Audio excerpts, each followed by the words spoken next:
أعوذ بالله من الشيطان الرجيم قل إن كنتم تحبون الله فاتبعوني يحببكم الله ويغفر لكم ذنوبكم والله غفور رحيم আসসালামু আলাইকুম ওয়া রাহমাতুল্লাহ। আস-সুন্নাহ ট্রাস্ট সুন্নাতে উদ্ভাসিত জীবনের জন্য সুন্নাতে নববী শিক্ষা, প্রচার, সুন্নাহভিত্তিক জীবন ও পরিবার গঠন, সুন্নাতের আলোকে মানবতার সেবায় আস-সুন্নাহ ট্রাস্টের সেবা নিন, সহযোগিতা নিন। আস-সুন্নাহ ট্রাস্ট, ঝিনাইদহ। আসসালামু আলাইকুম ওয়া রাহমাতুল্লাহি ওয়া বারাকাতুহু। ইন্নাল হামদালিল্লাহ নাহমাদুহু ওয়া নাস্তাঈনুহু ওয়া নাস্তাগফিরুহু ওয়া নাউযু বিল্লাহি মিন শুরুরি আনফুসিনা ওয়া মিন সাইয়্যাতি আ'মালিনা। মান ইয়াহদিল্লাহু ফালা মুদিল্লা লাহু ওয়া মান ইউদ্লিলহু ফালা হাদিয়া লাহু।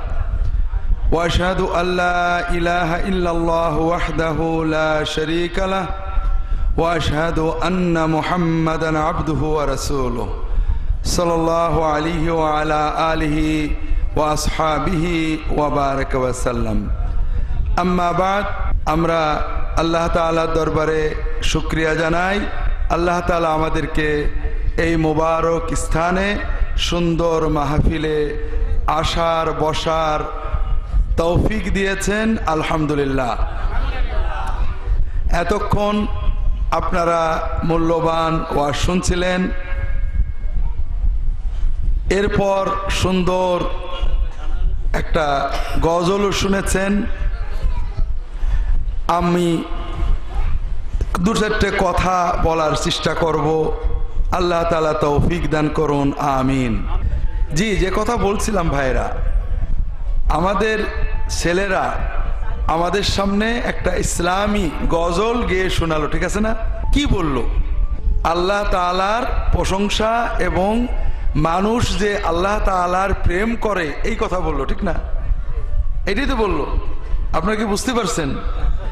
এখন এই গজল শুনে আমার মনে একটা প্রশ্ন জাগলো, আমি আপনাদেরকেও প্রশ্নটা করব। এই দুনিয়াতে সবচেয়ে মজার কাজ, আনন্দের কাজ, সবচেয়ে উপকারী কাজ কি জিনিস? আল্লাহ তাআলার মহব্বত, প্রেম অন্তরে আসা। আমাদের মনের ভিতরে অনেকেরই প্রেম আছে, বাবা মার প্রেম, ভালোবাসা, মহব্বত, স্বামী স্ত্রীর ভালোবাসা, মহব্বত, সন্তানের মহব্বত আছে না? আছে। এগুলো সবই আনন্দের, কিন্তু সবচেয়ে আনন্দের, সবচেয়ে মজার এবং সবচেয়ে আমার জন্য উপকারী প্রেম, মহব্বত কার প্রেম? আল্লাহ। এবার দ্বিতীয় প্রশ্ন, এই দুনিয়াতে সবচেয়ে সহজ কাজ কোনটা? আপনারা দ্বিধা করছেন, কারণ প্রশ্নটা নতুন, মানে আপনাদের এলাকার জন্য নতুন। এই দুনিয়াতে সবচেয়ে সহজ কাজ হলো আল্লাহ তাআলার ওলি হওয়া। মাত্র দু একজনে সুবহানাল্লাহ বলল। আবারও বলি, আপনাদের বিশ্বাস হচ্ছে না এই জন্য সুবহানাল্লাহ বলেননি, আমি বুঝতে পারছি। আপনারা চিন্তা করছেন আল্লাহর ওলি হওয়া তো খুবই কঠিন কাজ, ঠিক না? কিন্তু আমার দাবি, এটা দাবি থাক, বিশ্বাসটা পরে আসুক। আমার দাবি হলো দুনিয়াতে সবচেয়ে সহজ কাজ আল্লাহ তাআলার ওলি হওয়া। তাহলে সবচেয়ে বড় কাজ, সবচেয়ে প্রিয় কাজ, সবচেয়ে মজার কাজ এবং সবচেয়ে সহজ কাজ কি? আল্লাহ তাআলার ওলি হওয়া। কিভাবে? আপনারা স্বভাবতই বলবেন, হুজুর আল্লাহর ওলি হওয়া তো কঠিন কাজ, আপনি সহজ বলে দাবি করছেন কেন? আমরা একটু বোঝার চেষ্টা করি। দুনিয়াতে সকল কাজে সফল হওয়ার জন্য কিছু যোগ্যতা লাগে, যে যোগ্যতা কারো আছে কারো নেই। যেমন একজন লোক আর্মি হবে, পুলিশ হবে, খুবই শখ আছে, কিন্তু উচ্চতা 4 ফুট। পুলিশ হতে পারবে? আর্মি হতে পারবে? পারবে? পারবে। একজনের খুবই শখ একটা সুন্দরী মেয়ে বিয়ে করবে, কিন্তু সে নিজে একেবারে দেখতে খুব খারাপ। পারবে? কেউ মেয়ে দেবে না, ঠিক আছে না? না মেয়েদের কোনো পছন্দ নেই, জোর করে দিলে হয়ে যাবে। একজনের খুব শখ খুব বড় ডাক্তার হবে, কিন্তু বুদ্ধি মানে মেধা, স্মৃতিশক্তি কম। পারবে? পারবে নাকি? আশা আছে, সব আছে, কিন্তু পারবে না।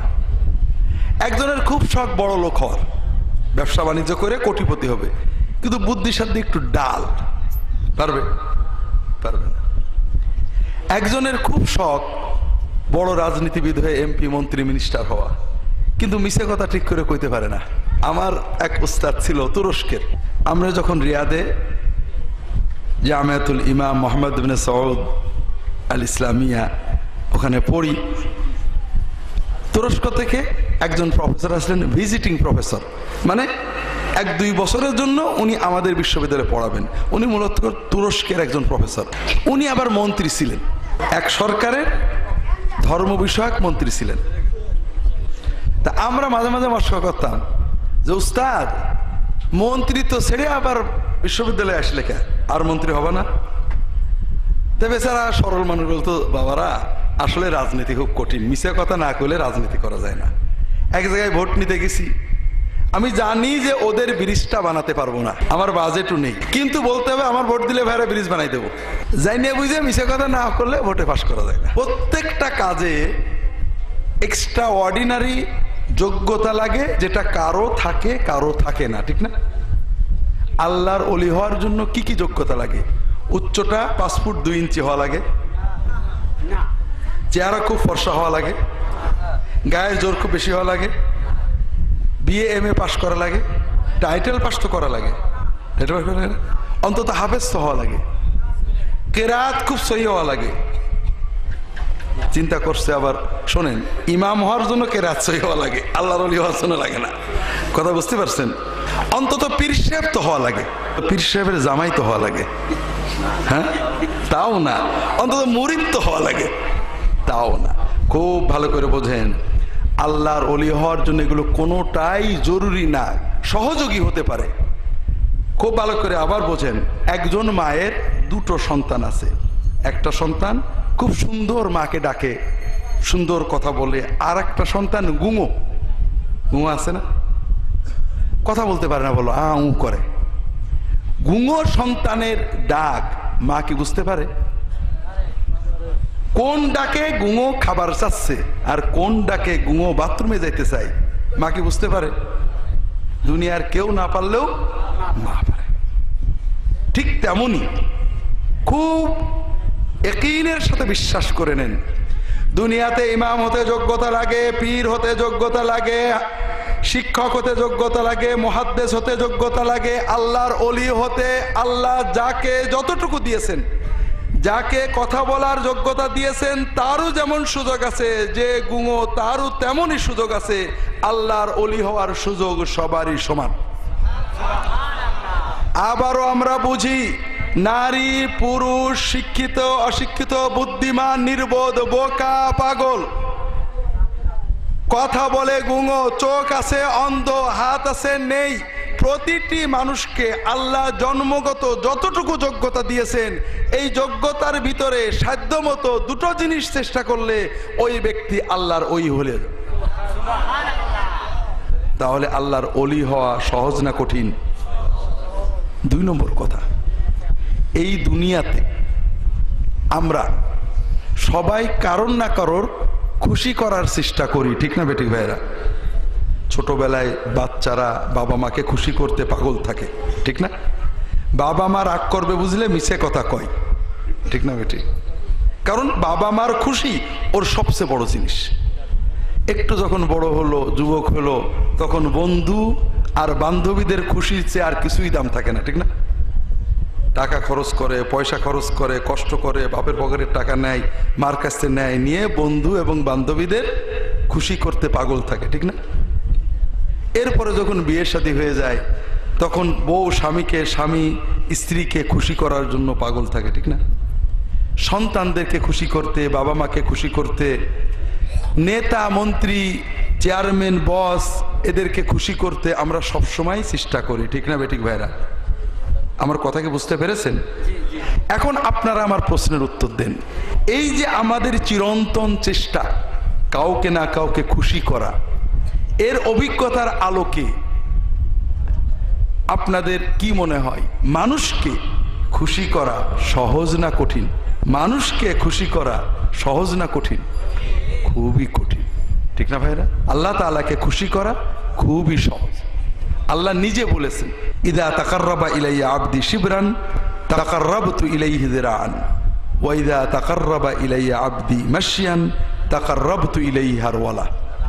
আমার বান্দা যদি আমার দিকে 1 বিঘত এগোয়, 1 বিঘত এগোয় মানে অর্থাৎ যুবক ছেলে নামাজ কালাম পড়ে না, অনেক গুনাহ করে, নিয়ত করলো যে আজকে থেকে নামাজটা পড়বো, 1 বিঘত এগোলো। বুড়ো হয়ে গেছে, বয়স, অনেক গুনাহ করেছে, অনেক পাপ করে, আল্লাহ নিয়ত করলাম একটা পাপ কম করব, 1 বিঘত এগোলো। বান্দা যখন আল্লাহ তাআলার দিকে 1 বিঘত এগোই, আল্লাহ তাআলা বলছেন আমি বান্দার দিকে 1 হাত এগিয়ে চলে আসি। বান্দা যখন আল্লাহর দিকে হেঁটে হেঁটে এগোই, 1 পা 2 পা, যুবক ছেলে নামাজ কালাম পড়া কঠিন মনে করে, পারবো তো, দেখি আজকে পড়ে দেখি, 1 দিন 2 দিন পড়ে, 2-1 দিন বাদ পড়ে, আবার চেষ্টা করে 1 পা 2 পা আল্লাহর দিকে এগোয়, অনেক গুনাহ করে, দেখি বাদ দিয়ে 2 দিন থাকা যায় কিনা, 1 পা 2 পা এগোই। বয়স হয়েছে, পর্দা করতো না, স্বামীর সাথে ঝগড়া করতো, যাক এখন থেকে পর্দাটা করব, একটু দেখি ঝগড়া না করে থাকতে পারি কিনা, একটু দেখি নাজায়েজ কাজ থেকে বাঁচতে পারি কিনা। যখন কোনো বান্দা বান্দি, যুবক যুবতী, কিশোর কিশোরী, বৃদ্ধ বৃদ্ধা, যে কোনো বান্দা বান্দি আল্লাহ তাআলার দিকে 1 পা 2 পা করে এগোতে থাকে, আল্লাহ তাআলা বলেন আমি ওই বান্দা বান্দির দিকে দৌড়াতে দৌড়াতে এগোতে থাকি। তাহলে আল্লাহ তাআলাকে খুশি করা সহজ না কঠিন ভাইরা? সহজ। আরো বোঝেন, মানুষকে খুশি করা কঠিন, আর খুশি রাখা মাশাআল্লাহ। খুশি করা যতখানি কঠিন, খুশি রাখা আরো বেশি কঠিন, ঠিক না? 10 বছর 12 বছর সংসার করেছেন, বউয়ের জন্য মা ছেড়েছেন, ভাই ছেড়েছেন, বোন ছেড়েছেন, সেই বউ 10 বছর 12 বছরের মাথায় চলে যায়, আছে না নেই? স্বামীরা এরকম আকাম করে না। 10 বছর বউটা কষ্ট করেছে, সংসার করেছে, এখন আরেকটা বিয়ে করে নিয়ে আসে অথবা তালাক দিয়ে দেয়, এরকম ঘটে না বোধহয়? ঘটে, হ্যাঁ। তাহলে বোঝা যাচ্ছে ঠিক তেমনই নেতার দলে ছিলেন, কত কষ্ট করেছেন, সামান্য একটা ভুলে নেতা খারিজ করে দিয়েছে, আছে না নেই? তাহলে দুনিয়াতে মানুষকে খুশি করা যত কঠিন, খুশি রাখা, খুশির কন্টিনিউশন আরো বেশি কঠিন, ঠিক না? আল্লাহ তাআলাকে খুশি করা যত সহজ, খুশি রাখা আরো সহজ। হাজরিন, সবাই রাগ করে, এত আদরের বউ একটু অন্যায় করবেন দেখবেন একে ঝগড়া করে না? এত আদরের স্বামী, এত মহব্বত, সামনের পরে একটা অন্যায় করে ফেলেছেন, হয়তো প্লেট ভেঙে ফেলেছেন অথবা কোনো খারাপ কথা বলে ফেলেছেন, সঙ্গে সঙ্গে রেগে যায়, ঠিক না বেঠিক? প্রত্যেকের আগে, মার আগে, এত আদরের মা মায়ের সামনে অন্যায় করলে ঠাস করে একটা চড় মেরে দেয়, তাই না? সবাই রাগ করে, অন্যায় করলেই রাগ করে, কেউ দেরি করে না। আর আল্লাহ তাআলা বান্দার জন্য দেরি করেন। বান্দা গোনা করে গোনা করে গোনা করে, আল্লাহ তাআলা ফেরেশতাদের শিখিয়ে রেখেছেন, ডানের ফেরেশতা বামের ফেরেশতাকে বলে দেয় যে দেখো বান্দা গোনা করলে গোনাটা লেখো না, ও যদি 1 দিনের ভিতরে তওবা করে ওর নামে কোনো গুনাহই লাগবে না। ইন্নাল্লাহা ইয়াবসুতু ইয়াদাহু বিল-লাইলি লিয়াতুবা মুসিউন নাহার ওয়া ইয়াবসুতু ইয়াদাহু বিন-নাহারি লিয়াতুবা মুসিউল লাইল। আল্লাহ তাআলা রাত্রি বেলায় তার হাতটা বাড়িয়ে দেন, বান্দা দিনের বেলায় গুনাহ করেছো, রাত্রে তওবা করে নাও। তওবা মানে কি? তওবা মানে হুজুরের কাছে যে বলা আস্তাগফিরুল্লাহ আস্তাগফিরুল্লাহ, এটা নাকি? না, হুজুরের কাছে তওবা শিখতে হয়। কোন দোয়া পড়ে তওবা করলে আল্লাহ কবুল করে এটা শিখতে হয়। তওবা মানে হলো 4টে কাজ। কয়টা কাজ? মনের ভিতরে গভীর অনুতপ্ত হওয়া, আল্লাহ অন্যায় করে ফেলেছি, আল্লাহ তাআলার কাছে ক্ষমা চাওয়া, আল্লাহ মাফ করে দাও, আর কোনোদিন করবো না, আল্লাহ আল্লাহ আল্লাহ আর করবো না, নিয়ত করা। 4 নম্বর, কোন বান্দার হক থাকলে হকটা সাধ্যমতো ফিরিয়ে দেওয়া। এই 4টের নাম হলো তওবা। তওবা মানে ফিরে আসা। আল্লাহ খারাপ পথে ছিলাম, এই তোমার পথে আসলাম, আর তোমার কাছে যাব না। আল্লাহ তাআলা বলেন, হাতটা বাড়িয়ে দিয়ে বলেন, বান্দা তুমি দিনের বেলায় গুনাহ করেছো, রাত্রে তওবা করে নাও, কাউকে লাগবে না।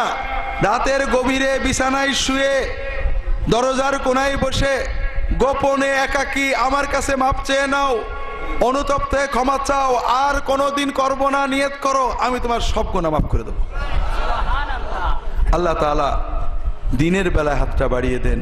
বান্দা রাত্রে গুনাহ করেছো, আমরা রাত্রে গুনাহ করি, কেউ হয়তো দেখে না, আল্লাহ তো দেখেন। আল্লাহ হাত বাড়িয়ে দিয়ে রাখেন, বান্দা তুমি রাত্রে বেলায় গুনাহ করেছো, এখনো সময় আছে, এই দিনের ভিতরে তওবা করে নাও, আমি তোমার সব গুনাহ মাফ করে দেব। হাজিরিন, তাহলে আল্লাহর ওলি হওয়া সহজ না কঠিন? হাজিরিন, আরো একটা জিনিস বোঝেন, দুনিয়াতে মানুষকে খুশি করা কঠিন, খুশি রাখা কঠিন, কারণ মানুষ সন্দেহ করে, ঠিক না? ঠিক না বেঠিক? আপনি এক দলের নেতার খুব ঘনিষ্ঠ, আর এক দলের লোকের সাথে একটু কথা বলছিলেন, নেতা দেখেছে, ও তুমি যদি গোপনে ওদের দলে গেছো, না আমার জমির কথা, দোকানের কথা, না তুমি ওই দলে চলে গেছো, ঠিক না বেঠিক? হ্যাঁ, আপনি একজনের সাথে কথা বলেছেন, বউ সন্দেহ করলো, বউ একজনের সাথে কথা বলেছে, স্বামী সন্দেহ করলো, আছে না নেই? আছে। বউয়ের জন্য শাড়ি নিয়ে আইছেন, তুমি এই কমা শাড়ি এনেছো, না দোকানে এসছে ভালো ছিল না, আমি সবচেয়ে খুঁজে খুঁজে আনিছি, না তুমি জীবনে কোনদিন আমার ভালো শাড়ি দাও না, আছে না নেই? আছে। আবার বউ কত কষ্ট করে রান্না করেছে, একদিন হয়তো ঝাল বেশি হয়ে গেছে, তুই জীবনে কোনোদিন, আমি খুব চেষ্টা করছি, ভুলে গেছি, না তুই ইচ্ছা করে করেছিস, আছে না নেই? আছে। তো ভাইরা, মানুষ সন্দেহ করে, এই জন্যই মানুষকে খুশি করা কঠিন, ঠিক না? আল্লাহ কি সন্দেহ করেন নাকি? আল্লাহ আমাদের মনের কথা জানেন না? বান্দা যখন আল্লাহর কাছে হাত তোলে, আল্লাহ গুনাহ করেছিলাম, তখন বুঝিনি মন, আমি অমকের প্ররোচনায়, শয়তানের প্ররোচনায়, নফসের তাড়নায় গুনাহ করে ফেলেছিলাম, আল্লাহ এখন মনটা খারাপ, মাফ করে দাও। আল্লাহ যদি দেখেন সত্যই বান্দার মন খারাপ, সত্যই বান্দা মনের ভিতরে নিয়ে কথা আর করবে না, আল্লাহ সঙ্গে সঙ্গে মাফ করে দেন। আল্লাহর বান্দা আল্লাহর কাছে হাত, আল্লাহ আমি বড় বিপদে আছি, আল্লাহ তুমি ছাড়া কেউ নেই, আল্লাহ আমার বিপদটা কাটিয়ে দাও। বিপদ না কাটালে তুমি জানো আল্লাহ আমার উপায় নেই, তুমি ছাড়া কেউ নেই। আল্লাহ যখন দেখেন বান্দা অন্তর থেকে চাচ্ছে সত্যই বান্দার বিপদ কাটানো দরকার, আল্লাহ সঙ্গে সঙ্গে বিপদটা কাটিয়ে দেন। তাহলে আল্লাহর ওলি হওয়া সহজ না কঠিন ভাই? সহজ না কঠিন? হাজিরিন, এখন প্রশ্ন হলো, আল্লাহর ওলি হওয়া সহজ, তবে দুটো জিনিস লাগবে। কয়টা জিনিস? দুটো জিনিস, দুটোই সহজ। কঠিন মনে করলে কঠিন, তবে আসলে সহজ। কিভাবে সহজ আমি বলার চেষ্টা করব, আল্লাহ তাআলা তৌফিক দান করুন, আমিন। আল্লাহ তাআলা কোরআন কারীমে বলেছেন, আলা ইন্না আউলিয়া আল্লাহি লা খাউফুন আলাইহিম ওয়া লা হুম ইয়াহজানুন আল্লাযীনা আমানু ওয়া কানু ইয়াত্তাকুন। তোমরা সাবধান হও, সতর্ক হও, সচেতন থাকো, আল্লাহর ওলিদের কোনো ভয় নেই, তাদের কোনো দুশ্চিন্তাও নেই। কেউ সুবহানাল্লাহ বলেন না? আল্লাহর ওলি হলে কি লাভ আল্লাহ বলে দেন। এক নম্বর হলো মনের থেকে ভয় চলে যাবে, দুনিয়াতেও না আখিরাতেও না, ভয় থাকবে না, এবং উৎকণ্ঠা দুশ্চিন্তাও থাকবে না। লাহুমুল বুশরা ফিল হায়াতিদ দুনিয়া ওয়া ফিল আখিরাহ। তাহলে আল্লাহর ওলি হলে ভয় এবং দুশ্চিন্তা থেকে মুক্তি পাওয়া যাবে, ঠিক না? কিভাবে একটু বোঝেন। একটা গল্প আছে, আব্দুল কাদের জিলানী রাহমাতুল্লাহ আলাইহির সময়ের গল্প। তখন বাগদাদে খুব দুর্ভিক্ষ। বাগদাদে কি দুর্ভিক্ষ? বাগদাদ হলো মুসলমানদের রাজধানী। রাজধানীতে দুর্ভিক্ষ কেন? কারণটা কি বলবো? একটু বলি, মন দিয়ে শোনেন। কারণ বলতে হলে তার আগে আরেকটা জিনিস বলতে হবে। 1958। আপনি কি হেরার আলোয় আলোকিত হতে চান? আপনি কি সুন্নার আলোকে জীবন গড়তে চান? প্রফেসর ডক্টর খন্দকার আব্দুল্লাহ জাহাঙ্গীর রচিত কোরআন সুন্নাহ ভিত্তিক জীবন ঘনিষ্ঠ বইগুলো পড়ুন, সুন্দর জীবন গড়ুন। ইসলামী আকিদা, হাদিসের নামে জালিয়াতি, ইহয়াউস সুনান, রাহে বেলায়েত সহ আরো অনেক বই। কোরআন সুন্নাহর সাথে থাকুন, জীবন বদলে যাবে। যোগাযোগ আস-সুন্নাহ ট্রাস্ট, 01715400640। খ্রিস্টানদের একটা সম্মেলন হয়, north American conference on evangelization of Muslims. মুসলমানদের কিভাবে খ্রিস্টান বানাতে হবে এই বিষয়ক মহাসম্মেলন। এখানে খ্রিস্টান পাদ্রী, পোপ, বিশপেরা সিদ্ধান্ত নেন আগামী 50 বছরের ভিতরে বাংলাদেশকে একটা খ্রিস্টান দেশে পরিণত করতে হবে। আপনারা খুশি তো? খুশি না? হাজিরিন, সম্মেলনটা হয়েছিল 1978। তাহলে তারা কি সিদ্ধান্ত নিলেন? 50 বছরের ভিতরে বাংলাদেশকে একটা খ্রিস্টান প্রধান, খ্রিস্টান মেজরিটি দেশে পরিণত করতে হবে। আপনারা খুশি আছেন তো? না। খ্রিস্টানদের একটা পত্রিকা আছে বাংলায়, তার নাম হলো প্রতিবেশী। আপনারা পাবেন আশেপাশে। আপনারা জানেন না ভাইরা, আমরা মুসলমানেরা ছোট ছোট মশলা নিয়ে খুব ঝগড়ায় আছি, তাই না? খুব মজায় আছি। আর ভিতরে ভিতরে যে কি হচ্ছে টের পাবেন, যখন পাবেন তখন আর কিছু বলার থাকবে না। নাইজেরিয়া এক সময় পুরো মুসলমান দেশ ছিল, অল্প কিছু জঙ্গলি ছিল। খ্রিস্টানরা যে জঙ্গলিদের খ্রিস্টান করে, মুসলমানরা বলে তাতে আর কি, ও 2-4 জন খ্রিস্টান হলে কি হয়। যেমন আমাদের দেশে চাকমা, গারো, সাঁওতাল খ্রিস্টান করে নেছে। আপনারও তো আল্লাহ তাআলা আমাদেরকে হুকুম করেছেন, রাসূলুল্লাহ সাল্লাল্লাহু আলাইহি ওয়াসাল্লাম আমাদের হুকুম করেছেন যে যারা ঈমান চেনে না তাদেরকে, অর্থাৎ কাফেরদেরকে ঈমানদার বানাতে হবে, ঠিক না? আল্লাহ তো এই হুকুম করেছেন আমাদের, বলেননি? আমরা চিন্তা করলাম যে কাফেরদের ঈমানদার বানানো তো কঠিন কাজ, এর চেয়ে সহজ হলো ঈমানদারকে কাফের বানানো। আমরা এখন সেই কাজে আছি। ওই মুসলমান কাফের, ওই মুসলমান কাফের, ও মিলাদ পড়ে না কাফের, ও মিলাদ পড়ে কাফের, ও অমুক দল করে কাফের, ও অমুক দল করে না কাফের, এরকম আছে না নেই? আমরা মাশাআল্লাহ বাংলাদেশের মুসলমানেরা যত ব্যাপারেই মতভেদ থাক, মোটামুটি কয়েকটা ব্যাপারে আমাদের কোনো মতভেদ নেই। তার একটা ব্যাপার হলো আমরা সবাই একমত যে বাংলাদেশের সব মুসলমান দোজখে যাবে। সব মুসলমান কোথায় যাবে? কোথায় যাবে? কথা শোনেননি? বাংলাদেশের মুসলমান ওলামায়ে কেরাম একমত যে সকল মুসলমান দোজখে যাবে। না একমত। জামাত ইসলাম বলছে চরমুনাই দোজখে যাবে, চরমুনাই বলছে জামাত ইসলাম দোজখে যাবে, হানাফিরা বলছে আহলে হাদিসরা দোজখে যাবে, আহলে হাদিসরা বলছে হানাফিরা দোজখে যাবে, মিলাদপন্থীরা বলছে মিলাদ যারা পড়ে সবচেয়ে আগে আবু জেহেলের আগে দোজখে যাবে, মিলাদ বিরোধীরা বলছে যারা মিলাদ পড়ে ওরা নবীর দুশমন সবচেয়ে আগে দোজখে যাবে। তাহলে নিট ফল কি দাঁড়ালো? নিট ফল কি হলো? সবাই কোথায় গেল? দোজখে গেল। এখন এই জন্য খ্রিস্টানরা আসছে আমাদেরকে জান্নাতে নেওয়ার জন্য। কথা বোঝেননি তো ভাইরা? বড় কষ্ট লাগে। বাংলাদেশে খ্রিস্টানরা, ওই বলছিলাম প্রতিবেশী পত্রিকা, তারা খুব ক্লিয়ার লেখছে আগামী 2015, কত 2015-র ভিতরে বাংলাদেশের প্রতি 3 জন মানুষের 1 জন হবে খ্রিস্টান। খুশি আছেন তো? ভালো করে শোনেন, আজ থেকে 40-50 বছর আগে বাংলাদেশে 10,000ও খ্রিস্টান ছিল না।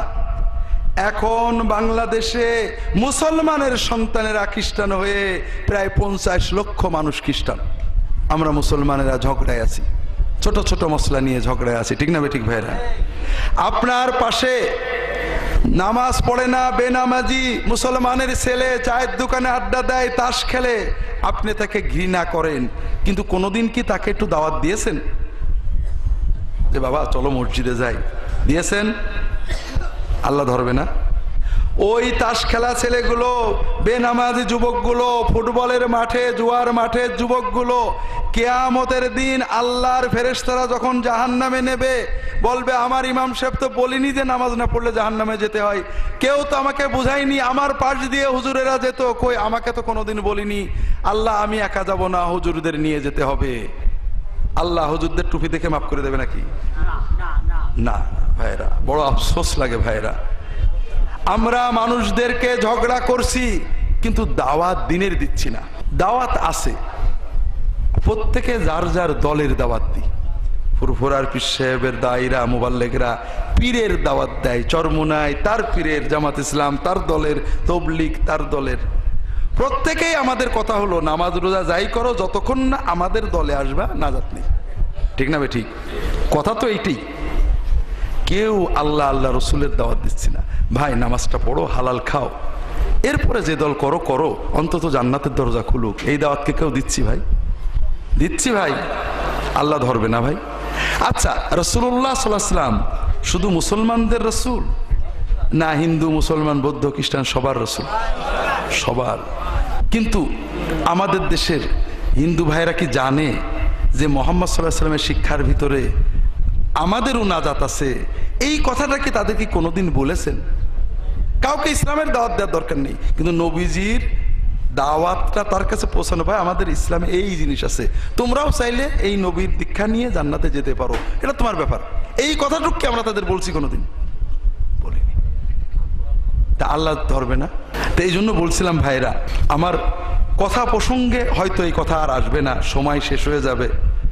আমার একটা অনুরোধ ভাইরা, আল্লাহর ওলি হওয়ার জন্য অনেক কাজ খুব উপযোগী। আমি ওলি হতে দুটো জিনিস লাগে বলবো, আর কিছু জিনিস খুব উপকারী বলার চেষ্টা করব। তার ভিতরে সবচেয়ে একটা অত্যন্ত উপকারী বিষয় হলো আল্লাহর দ্বীনের দাওয়াত দেওয়া। কি জিনিস ভাই? এর চেয়ে বড় আর কিছু নেই ভাই। আমাদের দেশে MLM, multi level marketing, destiny, এরকম ব্যবসা আছে না? সবাই চেনেন। খুব আগ্রহ নিয়ে মানুষ যায়, কারণ অল্পতে অনেক কমিশন মেলে, ঠিক না বেঠিক? হ্যাঁ হাজিরিন, MLM ব্যবসা দুনিয়াতে জায়েজ না, এর ভিতরে প্রতারণা আছে, কিন্তু আল্লাহর সাথে জায়েজ। আল্লাহর সাথে MLM ব্যবসা হলো মানুষকে আল্লাহর পথে দাওয়াত দেওয়া। কিভাবে?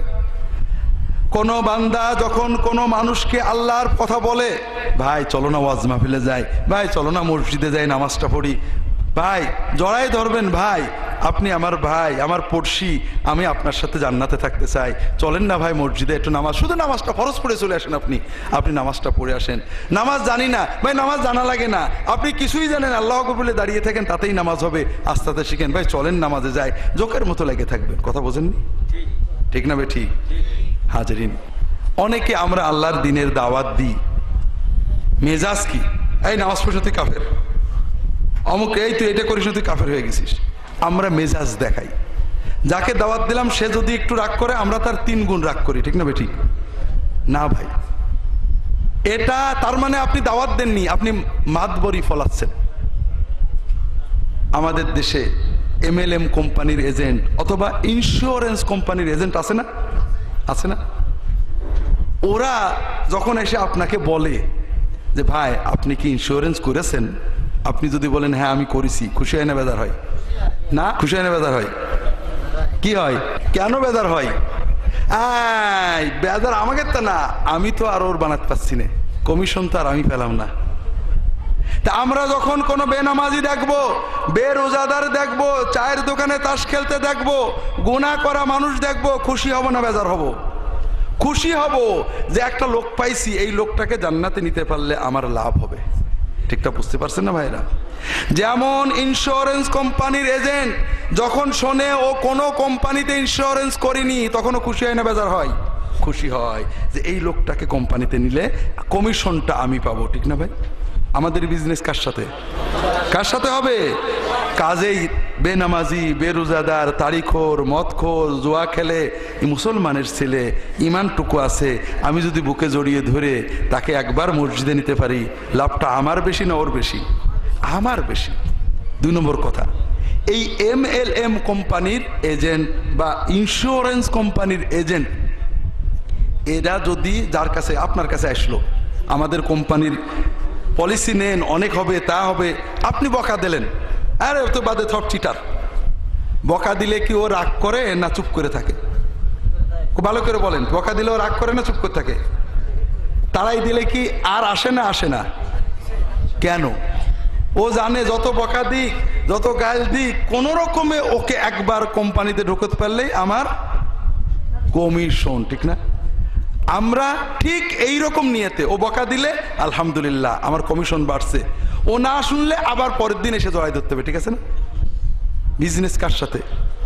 খুব ভালো করে বুঝুন, যদি কোনো বান্দা বান্দি, নারী পুরুষ, যে কোনো মানুষকে একটা ভালো কথা বলে, ভাই মাথায় কাপড় দেওনি বোন, তোমার তো গুনাহ হচ্ছে, আল্লাহ মাথা ঢেকে রাখা ফরজ করেছে, বোন তুমি নামাজটা পড়ছো না, গুনাহ হচ্ছে, ভাই তুমি এই যে বিড়ি খাচ্ছ অথবা নামাজটা পড়ছো না, নামাজটা পড়ো ভাই, হালালটা খাও ভাই, যখন কোনো মুসলমান, একটা ছোট্ট যুবক ছেলে হাফ প্যান্ট পরে আছে, মনি তুই সাবালক হয়ে গেছিস, একটু হাঁটু টাকা পর, গুনাহ হচ্ছে, তোর আব্বার গুনাহ হবে, মার গুনাহ হবে। ছোট্ট একটা কথা আপনি যখন মুখ দিয়ে বলবেন, অজু থাকার না থাক, গোসল তার না থাক, এই একটা বাক্য মুখ দিয়ে উচ্চারণ করার সঙ্গে সঙ্গে লাখ লাখ টাকা দান করার মতো সওয়াব আপনার আমলনামায় এসে যাবে। আর ওই মানুষটাকে যদি ভুলিয়ে বালিয়ে আদর করে পা জড়িয়ে ধরে ওর কিল খেয়ে হজম করে কোনো রকমে ওকে মসজিদে নিতে পারেন, তাহলে কিয়ামত পর্যন্ত ওই ব্যক্তি, ওর আলাউলাদেরা, ওর মাধ্যমে যত মানুষ ভালো হবে, এই হাজার হাজার মানুষ যত নেক আমল করবে, সমান কমিশন আপনার আমলনামায় জমা হতে থাকবে। তো ভাইরা, এজন্য আমার অনুরোধ হলো, আমরা আমাদের দ্বীনের দাওয়াত দিতে কিচ্ছু লাগে না, বড় আলেম হওয়া লাগে না, একজনকে নামাজ পড়ার কথা বলতে বড় আলেম হওয়া লাগে নাকি? ভাইরা, তবলিগ জামাতের ভাইরা দূর দূরান্ত থেকে এসে কিছু মানুষকে দাওয়াত দেন, ঠিক আছে না? বেশি তো দিতে পারে না, আরো মুশকিল। তবলিগের দাওয়াত অনেকে ভয় পায় যে কোন রকম গেলেই তো চিল্লাই নিয়ে চলে যাবে, ঠিক না? ভয় পায়। কিন্তু আপনি যদি বলেন ঠিক আছে, কোথাও যেতে হবে না, শুধু ফরজ নামাজটা পড়ে তুমি চলে আসো, তুমি ফরজ রোজাটা অন্তত রাখো, তুমি একটু চেষ্টা করো হালাল মাল খাওয়ার, এরপরে যেখানে খুশি যেও, তাহলে ও মনে ভরসা পাবে, ঠিক না? ঠিক না বে ঠিক? হাজরিন, আল্লাহ রাসূলুল্লাহ সাল্লাল্লাহু আলাইহি ওয়াসাল্লাম আমাদের দাওয়াত দেওয়া শিখিয়েছেন, বাশশিরু ওয়ালা তুনাফিরু, ইয়াসসিরু ওয়ালা তুআসসিরু, মানুষকে সুসংবাদ দাও, হতাশ করো না। কখনো যত গুনাহ করুক, যত কঠিন গুনাহ করুক, আল্লাহর মাফ করার কোনো বাধা আছে নাকি? কেউ আল্লাহকে হিসাব নেবে নাকি, তুই আল্লাহ তুমি মাফ করলে কেন, এরকম হিসাব নেওয়ার কাজেই কখনো কোনো গুনাহগারকে হতাশ করবেন না। সব সময় আল্লাহর মাপের দরজা খোলা আছে, আছে না? শুধু বান্দা অন্তর দিয়ে, আল্লাহ শুধু অন্তরটা দেখবেন, বান্দা কতটুকু ব্যথা নিয়ে, কতটুকু সত্য অন্তরের দৃঢ় সিদ্ধান্ত নিয়ে তওবা করেছে, আল্লাহ সব মাফ করতে পারে। আল্লাহ রাসূল সাল্লাল্লাহু আলাইহি ওয়াসাল্লাম বলছেন, ইয়াসসিরু ওয়ালা তুআসসিরু, মানুষদের জন্য সহজ করো, কঠিন করো না। কথা বুঝতে পারছেন না? কাজেই ভাইরা, আমাদেরকে আল্লাহর পথে ডাকতে হবে। আরেকটা জিনিস আছে, এটাও হয়তো পরে আসবে কি আসবে না ভুলে যাব, এখনই বলে দিই। আল্লাহর ওলি হওয়ার জন্য একটা বড় পথ, যেটাতে সহজে অনেক আল্লাহর বেলায়েত রেজামন্দি পাওয়া যায়, সেটা হলো মানুষকে আল্লাহর পথে ডাকা, ঠিক না? আপনার দলের জন্য না, ভোটের জন্য না, স্বার্থের জন্য না, শুধু একমাত্র কার জন্য? লোকটা নামাজ পড়ুক, রোজা রাখুক, অন্তত জান্নাতে যাক, জান্নাতের দরজাটা খুলুক। এরপরে ও কোন দল করলো, মত করলো, আমার দলে আসলে আলহামদুলিল্লাহ, না আসলে আলহামদুলিল্লাহ। আমাকে একজন বলছে, ফুরফুরার একজন পীরজাদা পীর সাহেব, আপনারা জানেন আমাদের মরহুম হুজুর এবং তার আব্বা আব্দুল্লাহ সিদ্দিকী রহমতুল্লাহ আলাইহি এবং তার আবু বকর সিদ্দিকী রহমতুল্লাহ আলাইহি, তারা দলাদলি অপছন্দ করতেন। আমি নিজে কানে শুনেছি, আব্দুল্লাহ সিদ্দিকী রহমতুল্লাহ আলাইহি বলতেন, ওগো তবলিগকে খারাপ বলো না, হুজুরের অনেক খলিফা তবলিগের মসজিদে ঢুকতে দিত না, আর উনি সারাদিন ওয়াজ করতেন, বাবারা তবলিগের খারাপ বলো না, ওরা আল্লাহর দিনের দাওয়াত দিচ্ছে, নিজের পকেটের পয়সা করে মানুষদের, ওরাও একটা ভালো কাজ করছে, তোমরা একটা ভালো কাজ করছো, হেজবুল্লাহ তবলিগ, তবলিগ হেজবুল্লাহ, এইভাবে বুঝাতেন। কথা বুঝতে পেরেছেন? তিনি বলতেন, আহলে হাদিস আহলে হানিফ, আহলে হানিফ আহলে হাদিস, হানাফি আহলে হাদিস সবাই এক। ওগো আমরা 4 ভাই না 5 ভাই, শাফিঈ মালিকি হানাফি হাম্বলি আহলে হাদিস সবাই ভাই ভাই। কথা বোঝেননি? আমাদের হুজুর তবলিগকে ভালোবাসো, বাবারা জামাত ইসলামের সাথে মহব্বত করো, দলাদলি করো না, যার যেটা ভালো লাগে করো, হিংসেমি করো না, হুজুর বারবারই বলতেন, ঠিক আছে না? এক পীরজাদা ফুরফুরা শরীফের আমাকে বলছে, আমাকে যে এই রকম কথা বললে তো আপনার মুরিদ থাকবে না। কথা বোঝেননি? তা বললাম, দেখেন ভাই, আমরা ইসলামের বিজনেস করি না। আমার একটা টুপির দোকান আছে, আমার উদ্দেশ্য এই না যে আমার দোকানের টুপি বিক্রি হইতে হবে, বা ওর দোকানের টুপি কিনো না, আমেরিকার তৈরি সুতোর ভিতরে গু আছে, ওর দোকানের টুপি কিনো না, ওর শুধু শোরের রক্ত আছে, কাজে শুধু আমার দোকানের টুপি কিনবা, এটা আমার উদ্দেশ্য না। কথা হলো ভাই, আপনারা টুপি পরে নামাজ পড়েন, সওয়াব পাবেন, আমার দোকানের টুপিগুলো আছে, পারলে কিনেন। কথা বোঝেন? কথাটাকে বুঝতে পেরেছেন? আল্লাহর জন্য ডাকবেন, কার জন্য? দেখবেন আল্লাহ বরকত দেবেন। 2 নম্বর কথা হলো ভাইরা, যেটা বলছিলাম হয়তো আর পরে বলা হবে না, সেটা হলো মুসলমানদের ভিতরে ঐক্য। কথা বোঝেননি? কয়েকটা বিষয় আপনাদের দৃষ্টি আকর্ষণ করব। আমাদের বাংলাদেশের মুসলমানদের 2টো দোষ আছে। কয়টা দোষ? আমেরিকার ইহুদিদের দৃষ্টিতে, অরিজিনাল দোষ না। ইহুদিরা, আমেরিকানরা, ইউরোপের মানুষেরা তারা চিন্তা করে যে মুসলমানদের, বাংলাদেশের মুসলমানদের 2টো দোষ আছে। কয়টা দোষ? 1 নম্বর দোষ হলো যে বাংলাদেশের মুসলমানেরা আলেম ওলামাদের খুব ভক্তি করে। নামাজ পড়ুক না পড়ুক, পর্দা করুক না করুক, নারী পুরুষ হুজুররা যদি সবাই মিলে একটা কথা বলে সেই দিকে ঝুঁকে যায়। ঠিক না ঠিক? এইটা কিন্তু আমাদের বাংলাদেশের জন্য ইহুদিদের দৃষ্টিতে খুব খারাপ। এই রকম যদি মুসলমানদের ভিতরে আলেমদের ভক্তি থাকে তাহলে পারে মুসলমানদের সাইজ করা যাবে না। কথা বোঝেননি? এই জন্য মুসলমানদের অন্তরে যেন আলেম ওলামাদের ভক্তি না থাকে, এই উদ্দেশ্যে মিডিয়ায়, পত্রিকায়, ইন্টারনেটে আলেমদের বিরুদ্ধে, হুজুরদের বিরুদ্ধে, ইমামদের বিরুদ্ধে জঙ্গি, এই মানে কি বলে, নানান ধরনের মৌলবাদী, হুজুর, দিন বোঝে না, নারী অধিকার বিরোধী, মানব অধিকার বিরোধী নানান রকমের কথা বলা হয়ে থাকে। ঠিক না ঠিক? উদ্দেশ্য হলো যুবকদের এবং মুসলমানদের অন্তর থেকে আলেম ওলামাদের ভক্তিটা কেটে দেওয়া। তবে এ ব্যাপারে ইহুদি খ্রিস্টানরা তত বেশি সফল হতে পারেনি মিডিয়া দিয়ে। আলেম ওলামারা নিজেরা এ ব্যাপারে ইহুদিদের খুব ভালো সেবা দিচ্ছে। এক আলেম আর এক আলেমের নাম ধরে দল তুলে গাল দেয় না? দেয় না? দেয়। নোংরা, অশ্লীল, বাজে, নাক ব্যাকা করে, গাল ব্যাকা করে আমরা বলি না ওয়াজের সময় এক দল আর এক দলের নাম তুলে, অথবা এক আলেম আর এক আলেমের নাম তুলে গালা গালি ইন্টারনেটে, মিডিয়ায়, ওয়াজ মাহফিলে আছে না নেই? আছে। এর দ্বারা আমাদের যারা কিছু মুরিদ তারা খুশি হয়। প্রত্যেক দলে আহলে হাদিসরা যখন বলে হানাফিরা সব কাফের, খুব খুশি হয়, জিন্দাবাদ। তখন হানাফিরা বলে আহলে হাদিসরা সব কাফের, খুব খুশি হয়, জিন্দাবাদ। কিন্তু আমাদের ভক্ত কত পার্সেন্ট? এই সব আহলে হাদিস, হানাফি, মিলাদি, কিয়ামি, লামিলাদি, লাকিয়ামি, মাযহাবি, লামাজহাবি মিলে বাংলাদেশের 10 থেকে 15% মুসলমান টুপি দাড়ি নামাজ রোজা করে। বাকি 80, 85, 90% কোনো দলই করে না। মুসলমান না আল্লাহর মহব্বত করে, নামাজ রোজা করে না, দ্বীনের কিছু মহব্বত আছে, আলেমদের ভক্তি করে। কথা বোঝেন না? এরকম মুসলমান তো বেশি। এই রকম মুসলমান এক আলেম আর এক আলেমের গালি দিয়ে, এক দল আর এক দলের গালি দিয়ে আমরা অল্প কিছু অনুসারী ভক্তকে খুশি করছি, জিন্দাবাদ নিচ্ছি। কিন্তু বাংলাদেশের 90% সাধারণ মুসলমান, বিশেষ করে যুব সমাজকে বিভ্রান্ত করছি। ওরা একটা জিনিসই বলছে যে হুজুররা কেউ ভালো না। কাজেই গুনাহ করলে কি করতে হবে? অন্যায় করে ফেলেছি, কি করব? নামাজ রোজা করব না? নাস্তিকরা এই কথা বলে, এর উত্তরটা কোথায় পাবো? হুজুরদের কাছে যাওয়া যাবে না, হুজুররা কেউ ভালো না, খালি একজন আরেকজনের গাল দেয়। তাহলে কোথায় যাব? ওই সুযোগে কাদিয়ানিরা বেরিয়ে গিয়েছে, শিয়ারা বেরিয়ে গেছে, খ্রিস্টানরা বেরিয়ে গেছে। খ্রিস্টানরাও কোরআন হাতে করে চলে এসেছে, শিয়ারাও কোরআন হাতে করে চলে এসেছে, কাদিয়ানিরাও কোরআন হাতে করে চলে এসেছে, বাহাইরাও কোরআন হাতে করে চলে এসেছে। হুজুররা সব খারাপ, আমরা ভালো, আমাদের কাছে এসো। কথা বুঝতে পারছেন না? তো ভাইরা, আমার অনুরোধ হলো ভাইরা, উম্মতের বাড়িতে আগুন লেগেছে, আল্লাহ রাসূল সাল্লাল্লাহু আলাইহি ওয়াসাল্লাম সাবধান করে দিয়েছেন। কি সাবধান করেছেন? হাদিসটা শুধু সংক্ষেপে পড়ে শোনাবো। তার আগে বলি, উম্মতের ঘরে আগুন লেগেছে, আগুন হয়তো আমরা নেভাতে পারবো না, অন্তত পানি ঢালতে না পারলেও ফু দিয়ে আগুন বাড়াবো না। ঠিক আছে তো? হ্যাঁ, সেটা কি করব?